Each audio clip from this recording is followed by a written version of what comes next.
Let's read it. This is the book of Luke, chapter 2, verse 1. And it came to pass in those days that there went out a decree from Caesar Augustus that all the world should be taxed.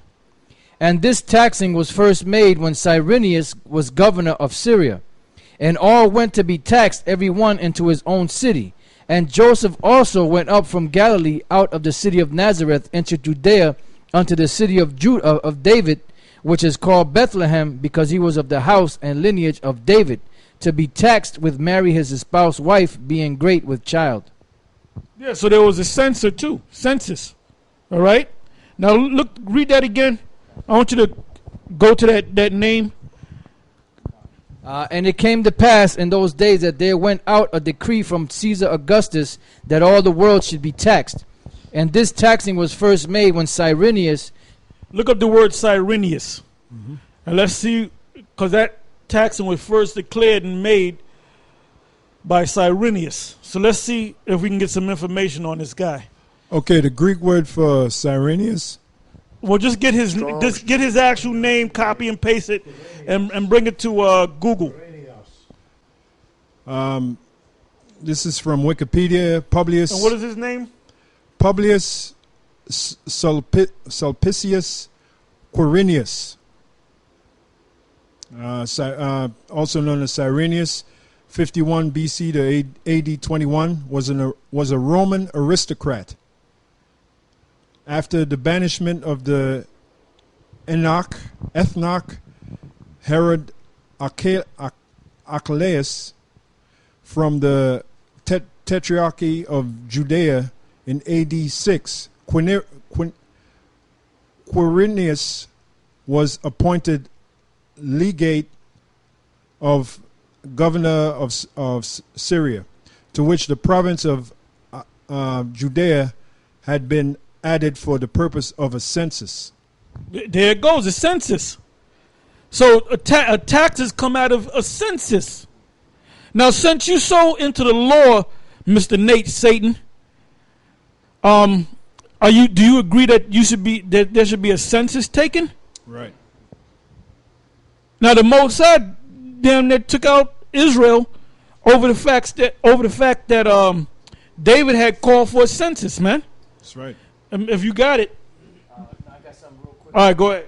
Exodus chapter 23, verse 32. Thou shalt make no covenant with them, nor with their gods.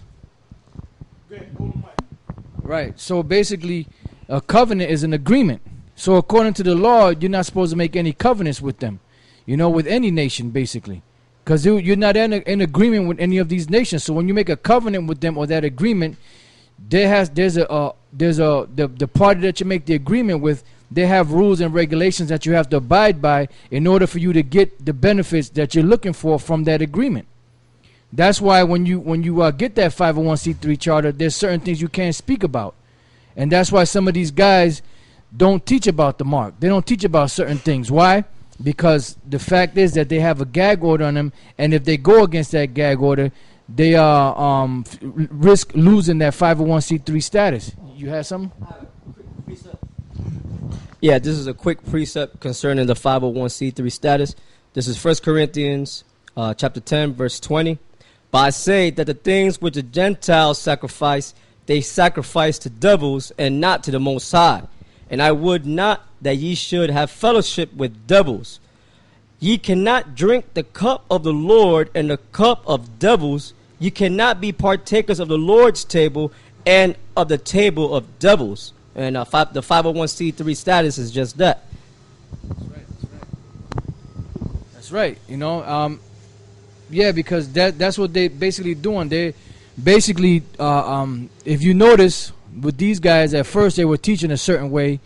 Then after a particular period of time, once they either got paid off or they did this 501c, this whole turnaround, and then slowly but surely the doctrine started changing. And the first thing that always goes is that name. The name of the Most High, Yahweh, and the name of his son, Yahweh Shai. Those names are the first ones usually to go. And then everything else starts going. Then some guys are now teaching that all nations can be saved, that it's open to all nations. So it's like different variations, but they all have the same goal, and that's to distort the truth. and basically to take them names away, because these Rosicrucians, these international bankers, these top elite families, they know that the name of the Most High is very important. And they know if Israel has the name of the Most High and the name of Yahweh Shai, that the Lord works, for Israel. So in order for them to not have Israel call upon him, because the Lord said his ears are not too heavy that he cannot save. So in order for them to not have Israel call upon them, they'll set up these guys like Nate and other clowns out there to teach that the name is not important, and pull out scriptures that they have no understanding of, and to take that name away so that Israel can't call upon that name. You had a point? Yeah, I had some information concerning this guy, Lyndon Baines Johnson, because that 501c3 crap really was introduced through Lyndon Baines Johnson, just like I read in the... Well, he could be this guy's surrenders back in the reincarnation. We very well could be. Yeah, that's a good point. Anyway, because he said this guy, was his name Cyrenius? Yeah.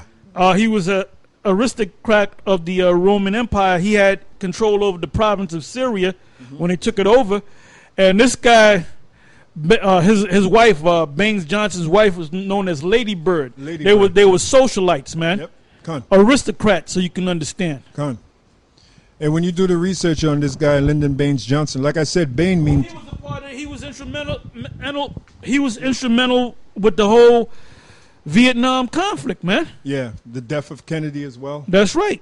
Yeah, anyway, it says the government owns and runs your church and its doctrines. Now, this is another take on the 501c3 tax-exempt organization. It starts out saying the government owns and runs your church and its doctrines. Now, this is concerning Lyndon Baines Johnson.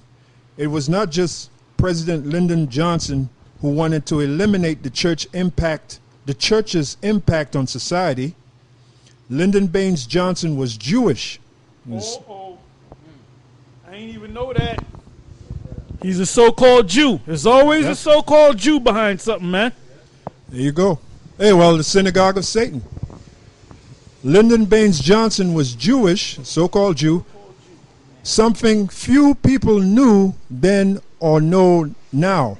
And I'll bet you that his real name probably wasn't even, his last name at least, probably wasn't Johnson. Probably was some so-called Jew name. Yeah. Shoulda wit. If you copy and paste his name and go to Google, it probably give you the original name. Yeah. Yep. Johnson, real Jewish name. Yep, because that's what these so-called Jews do. They change their name. Anyway, it's something few people knew then or know now. He was a crypto Jew, meaning